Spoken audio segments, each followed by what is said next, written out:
محترم ناظرین السلام علیکم۔ میری شادی ایک نہایت ہینڈسم امیر زادے سے ہوئی تھی۔ میرا شوہر بالکل میرے سپنوں کے شہزادے جیسا تھا، گورا چٹا، جو ہر ایک لڑکی کی خواہش ہو کہ ایسا جوان اس کا شوہر ہو۔ مگر وہ کہتے ہیں نا، قسمت میں کیا لکھا ہوتا ہے وہ تو رب جانے۔ ایسا ہی کچھ میرے ساتھ ہوا تھا۔ میرا شوہر ماں باپ کا اکلوتا بیٹا تھا اور امیر زادہ بگڑا ہوا۔ چلے شروع کرتے ہیں آج کی سبق آموز کہانی۔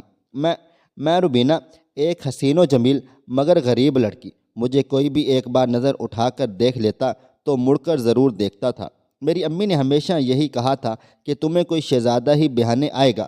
ان کی بات سن کر میں ہنس کر کہتی تھی، امی، ان ٹوٹی پھوٹی گلیوں میں، ان کچے خستہ حال مکانوں میں لڑکیوں کو بیانے شہزادے نہیں بلکہ پکی عمر کے مرد آتے ہیں، جو اپنی زندگی کو رنگین بنانے کے لیے عورت کے خوابوں کے سارے رنگ چرا لیتے ہیں۔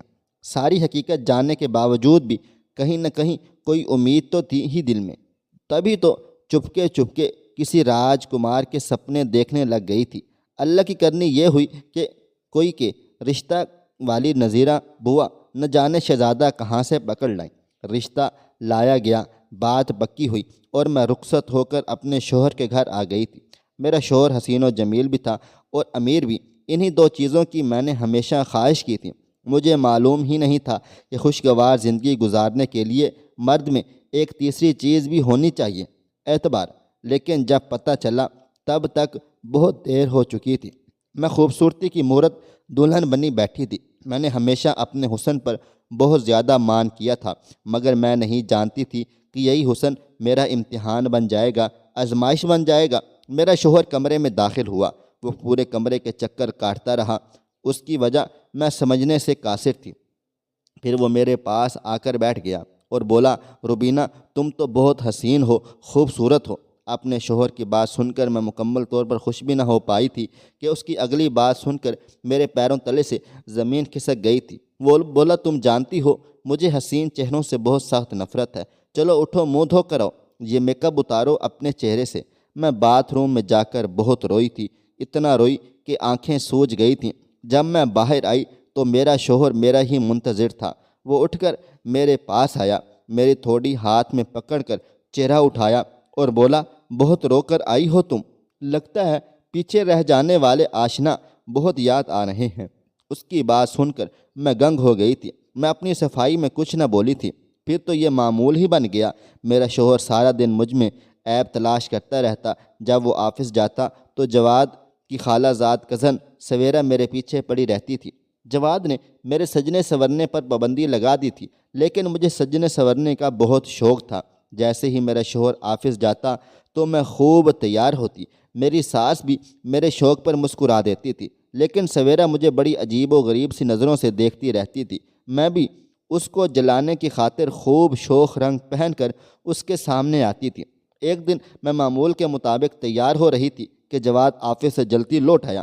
میرے تو اوسان ہی خطا ہو گئے تھے مجھے یوں سجرا سنورا دیکھ کر۔ جواد تو جیسے پاگل ہو گیا تھا۔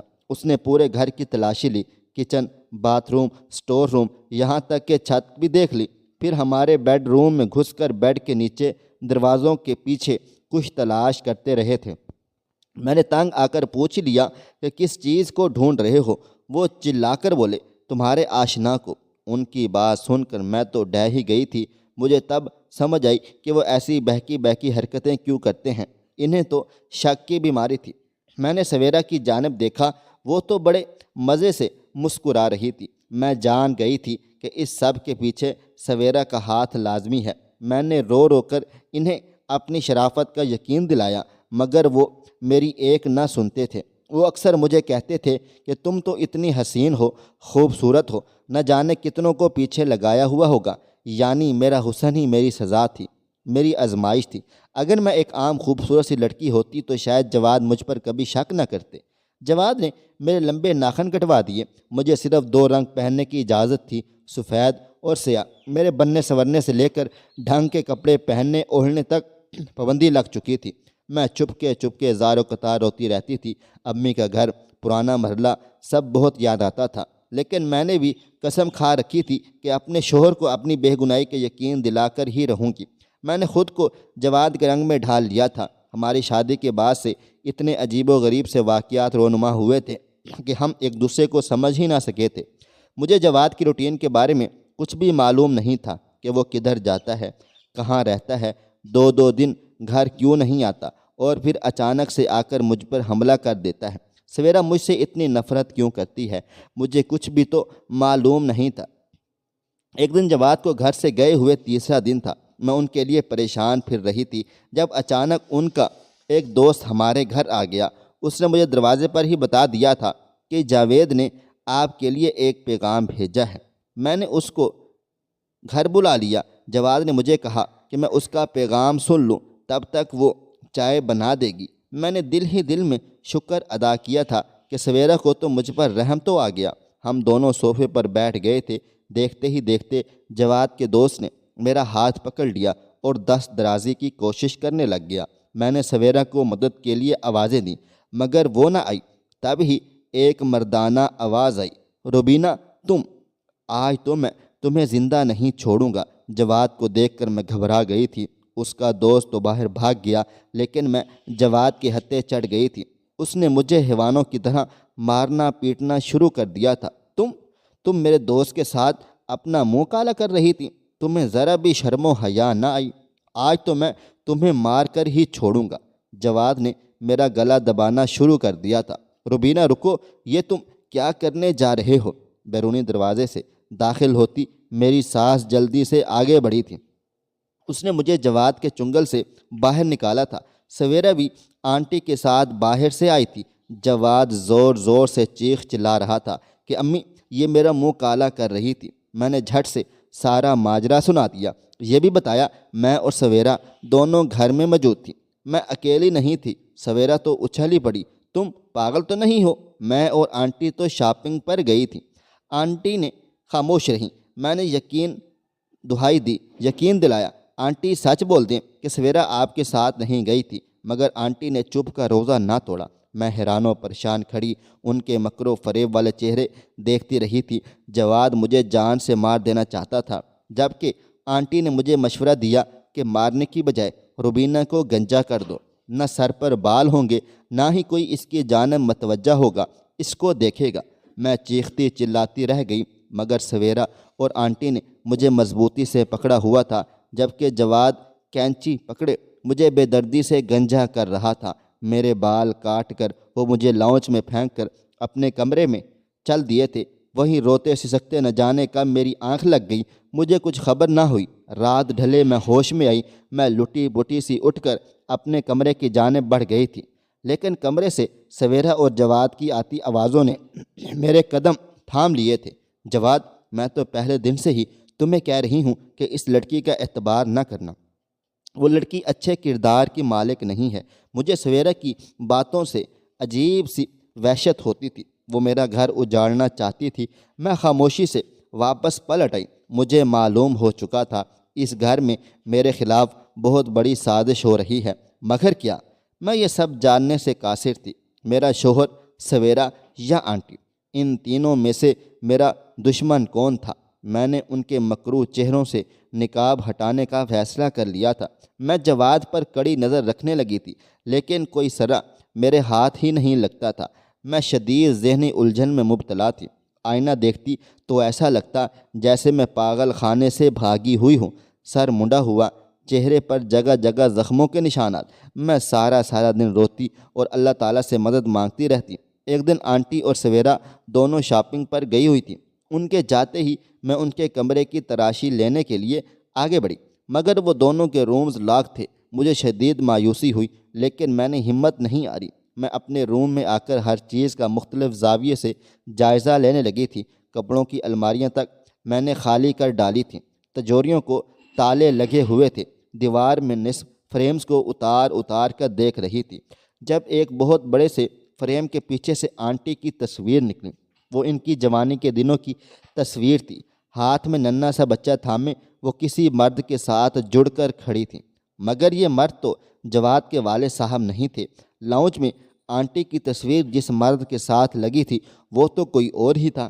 اس تصویر کے اندر ضرور کوئی نہ کوئی راز ہوگا۔ مجھے لگا میں نے تصویر نہیں بلکہ کوئی بہت بڑا سا سوراخ ڈھونڈ لیا ہے۔ سب کچھ ویسا ہی کر کے میں نے فریم سیٹ کیا اور خود کو نارمل ظاہر کرنے لگی۔ جواد حسب معمول گھر میں داخل ہوا اور ہر چیز کی تلاشی لینے لگا۔ اس نے مجھ سے موبائل فون تک چھین لیا تھا۔ میرا وہ خوبرو شوہر تھا، مگر اب مجھے اس کی وجاہت سے نفرت ہو گئی تھی۔ وہ میرے پاس آ کر بیٹھتا تو میرا سانس رکنے لگتا تھا۔ بظاہر تو سب کچھ نارمل تھا۔ ایک شوہر جو تھوڑا شکی تھا، شک میں بیوی پر کبھی کبھار ہاتھ بھی اٹھا لیتا تھا۔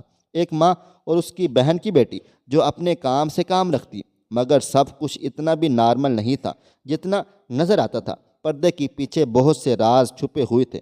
یوں ہی ایک رات جواد کو پھر سے شک کا دورہ چڑھا تھا۔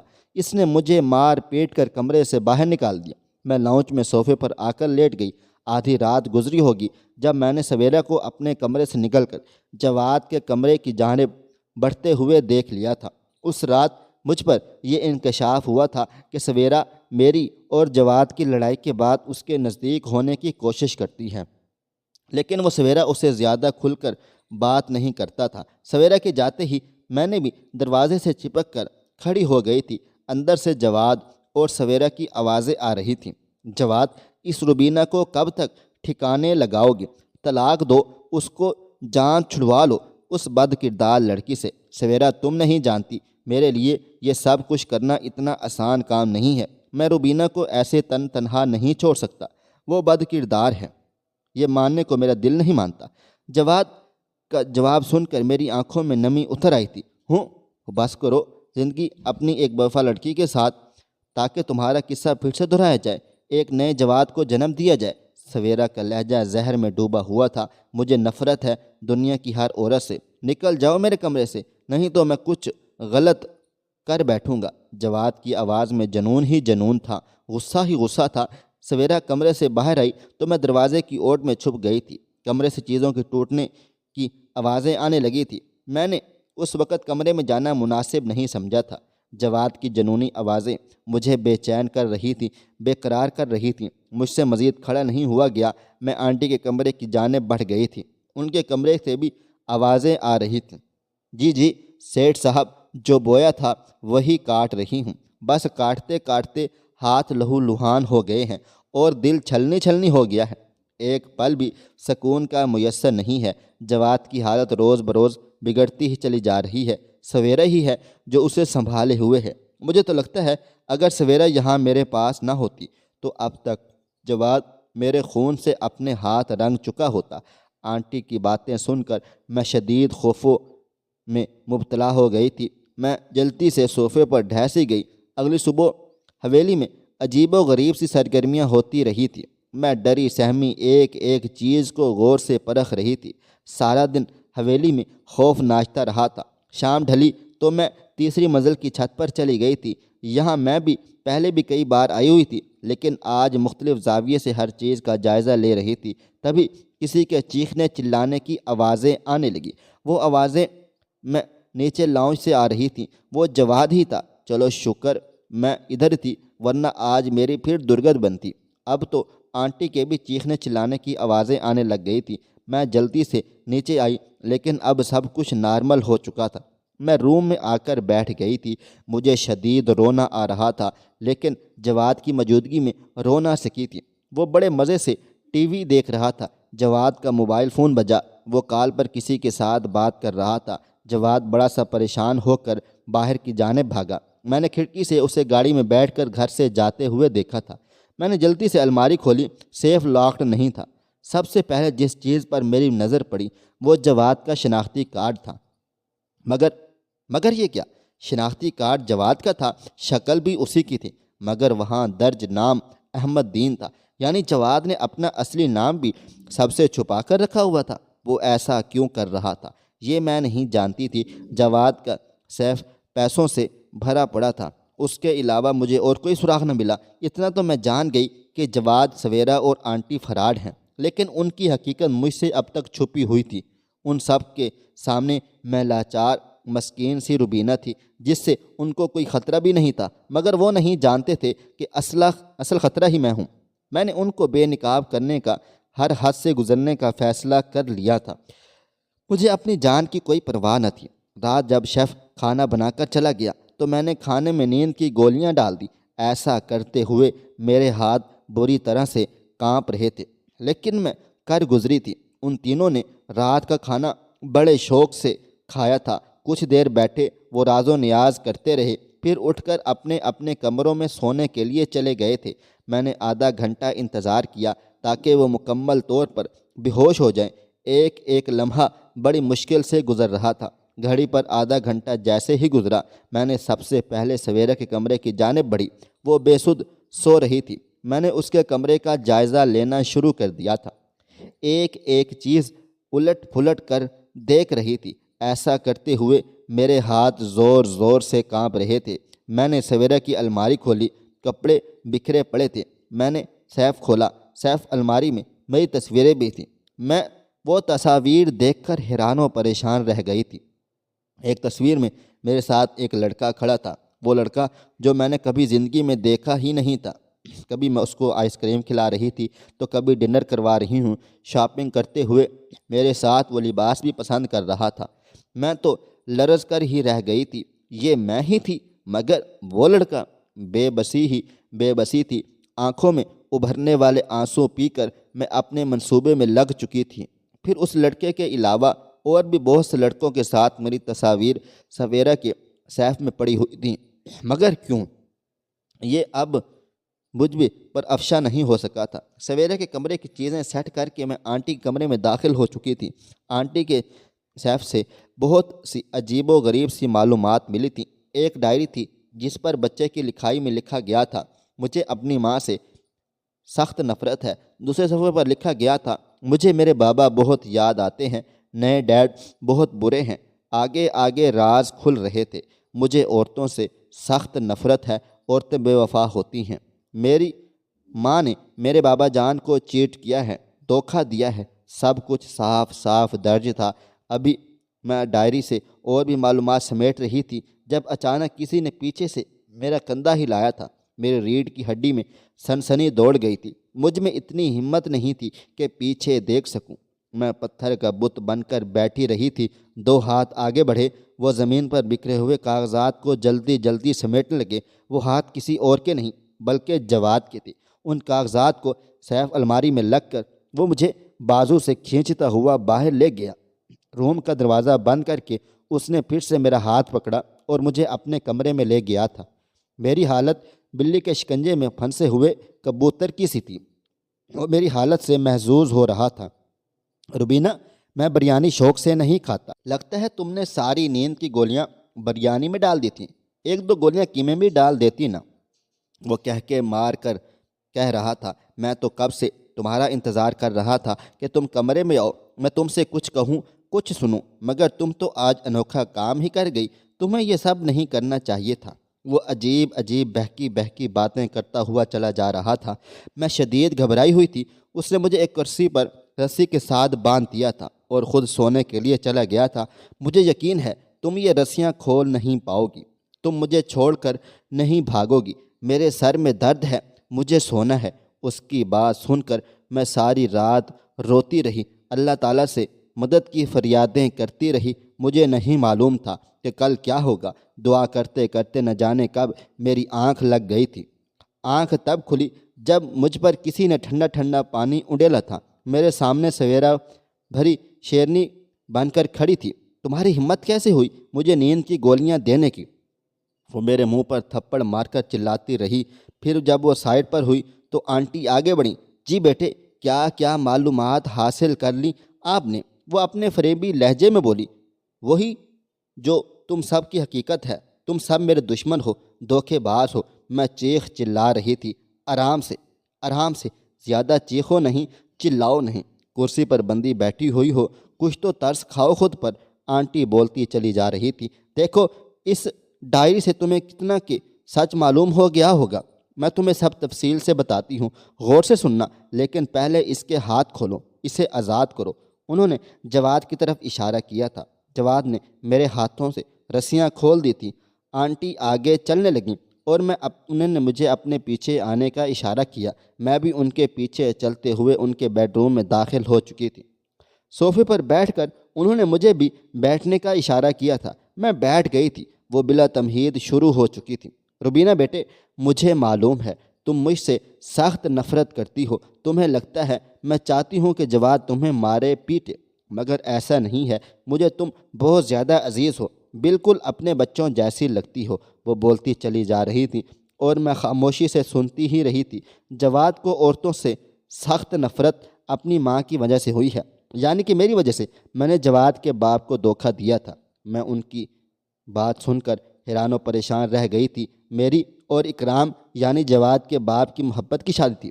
جواد کی پیدائش کے بعد میں نے اکرام کے دوست کے ساتھ راہ و رسم بڑھا لیے۔ میں اتنا گر گئی تھی کہ ہم روز ملنے لگے تھے۔ میں نے 6 سال تک اکرام کو دھوکہ دیا۔ مرد بے وفائی کی بو کو سونگھ ہی لیتا ہے۔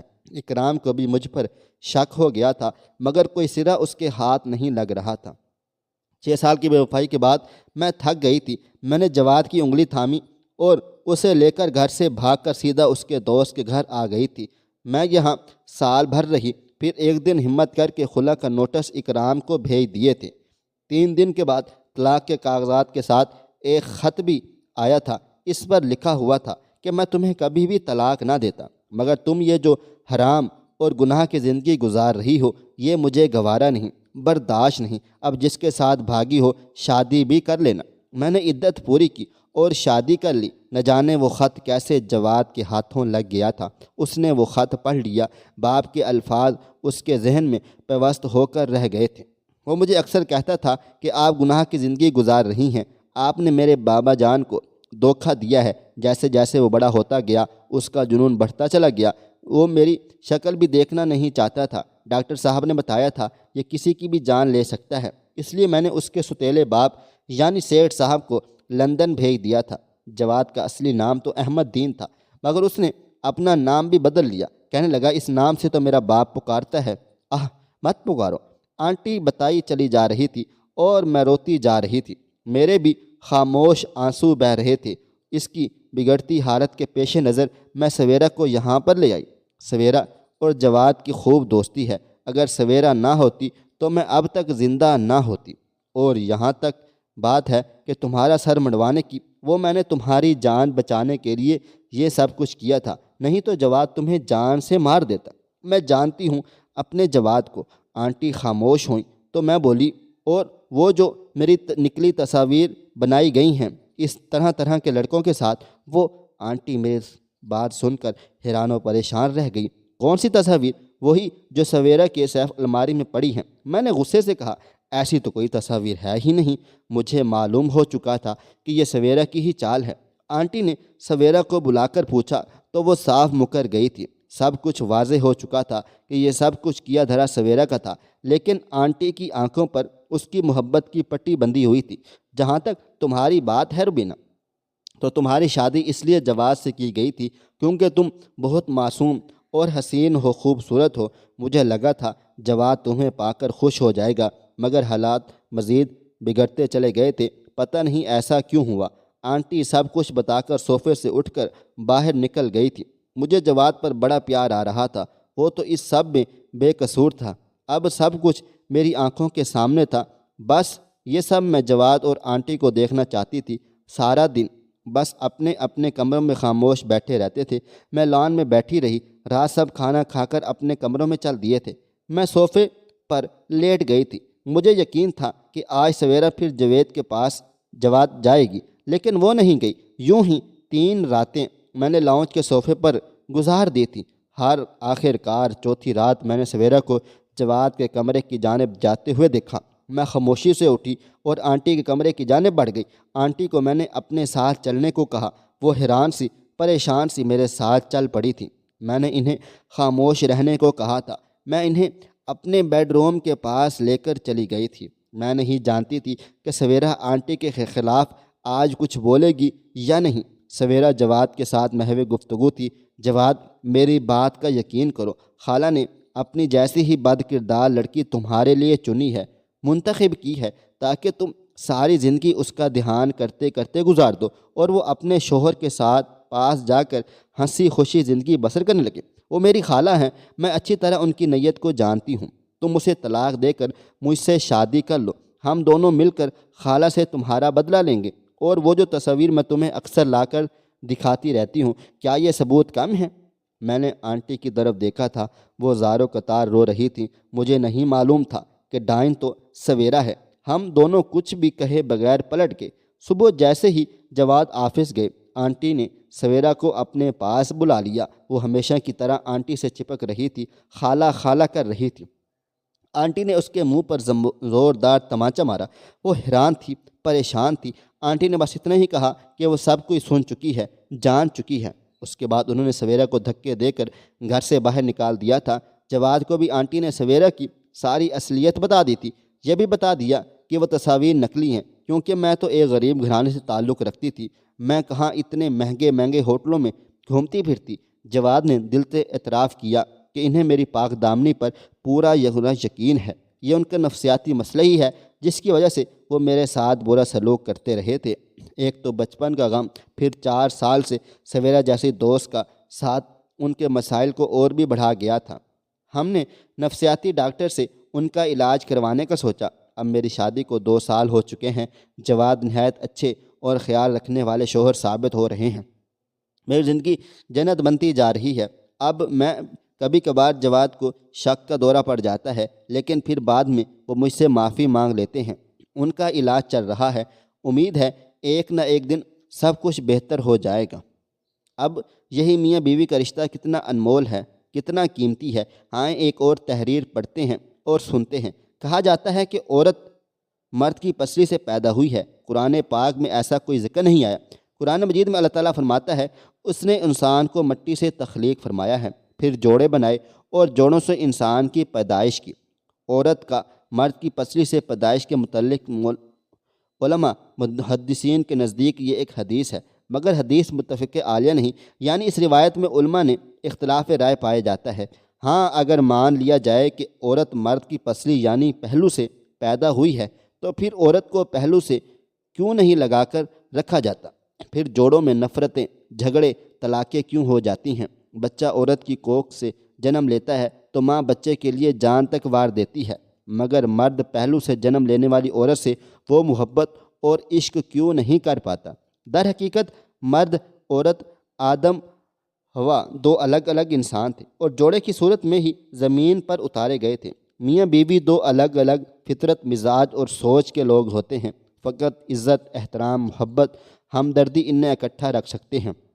حضرت ابراہیم علیہ السلام جب اپنے فرزند حضرت اسماعیل علیہ السلام کی غیر موجودگی میں ان کی اہلیہ سے پہلی بار ملے اور اس کی ناشکری اور بد اخلاقی کے کلمات سنے، تو انہوں نے اپنی بہو کو ایک اجنبی بزرگ کے طور پر مشورہ دیا کہ تمہارا خامند آئے تو اسے کہنا چوکھٹ بدل لے۔ وہ تو اپنی کم فہمی میں سمجھی ہی نہیں تھی۔ شوہر کے آنے پر بتا دیا کہ انہوں نے اسے طلاق دے دی اور دوسری شادی کر لی۔ کچھ عرصے کے بعد حضرت ابراہیم علیہ السلام پھر تشریف لائے تو ان کے بیٹے گھر پر نہیں تھے۔ اب کہ نئی بہو سے سلام دعا ہوئی تو شکر گزاری کے کلمات سنے، اس پر جاتے ہوئے دعا دی اور کہا کہ اپنے شوہر سے کہنا اس چوکھٹ کو سلامت رکھے۔ بیوی نے ایسے ہی کلمات اپنے شوہر سے عرض کر دیے تھے۔ انہوں نے اللہ تعالیٰ کا شکر ادا کیا اور الحمدللہ کہا۔ اپنے بابا جان کی دعا کی برکت سے بہت سی نعمتیں پائیں۔ در حقیقت عورت کا احساس شکر گزاری اور مرد کا ظرف کسی بھی گھر کو جنت یا دوزخ بنا سکتا ہے۔ حضرت لقمان علیہ السلام نے، جو حکیم سب سے کے نزدیک ہیں اور بعض کے نزدیک پیغمبر بھی ہیں، ایک باغ میں نوکری کر لی۔ باغ کا مالک ایک روز باغ میں آیا اور ان سے لکڑیاں منگوائیں اور اس کو تراش کر ایک ٹکڑا ان کو دیا۔ یہ بے تکلف بکر بکر کھاتے رہے۔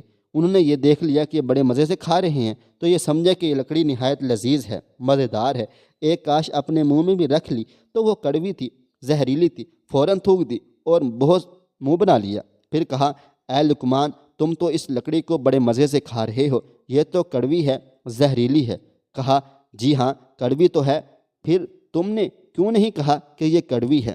کہا، میں کیا کہتا، مجھے یہ خیال ہوا جس ہاتھ سے ہزاروں دفعہ مٹھائیاں کھائی ہیں، اگر میں اس ہاتھ سے ساری عمر میں ایک دفعہ کڑوی چیز ملی ہے تو کیا اس کو منہ پر لاؤں؟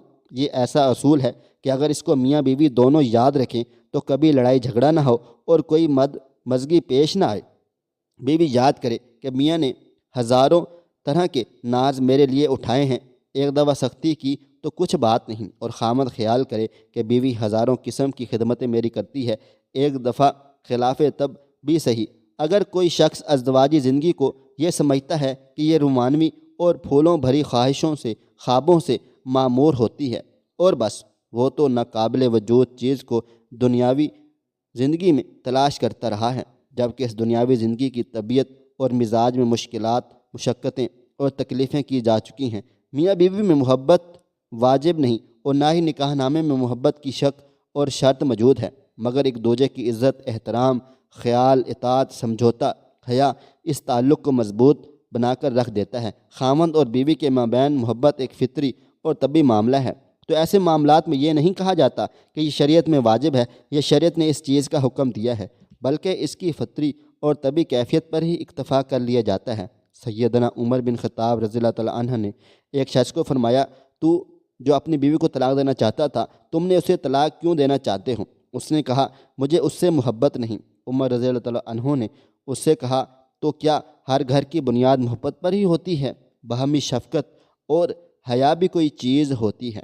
خواہش صرف اتنی ہے کہ کچھ الفاظ لکھوں جس سے کوئی گمراہی کے راستے پہ جاتے جاتے رک جائے، اور نہ بھی رکے تو سوچ میں ضرور پڑ جائیں۔ پیارے دوستو، امید کرتا ہوں کہ آپ کو یہ ہماری کہانی پسند آئی ہوگی۔ کہانی پسند آئی ہو تو ویڈیو کو لائک کریں، کومنٹس کریں، شیئر کرنا بالکل بھی نہ بھولیں، اور ہاں، اگر آپ لوگ اس چینل پر نئے ہیں تو اس چینل کو سبسکرائب ضرور کر لیں اور نوٹیفیکیشن کو ضرور دبا دیں تاکہ آنے والی کہانی سب سے پہلے آپ کو مل سکے۔ ملتے ہیں کل ایک نئی اور دلچسپ کہانی کے ساتھ، تب تک اپنا ڈھیر سارا خیال رکھیے گا۔ اللہ حافظ۔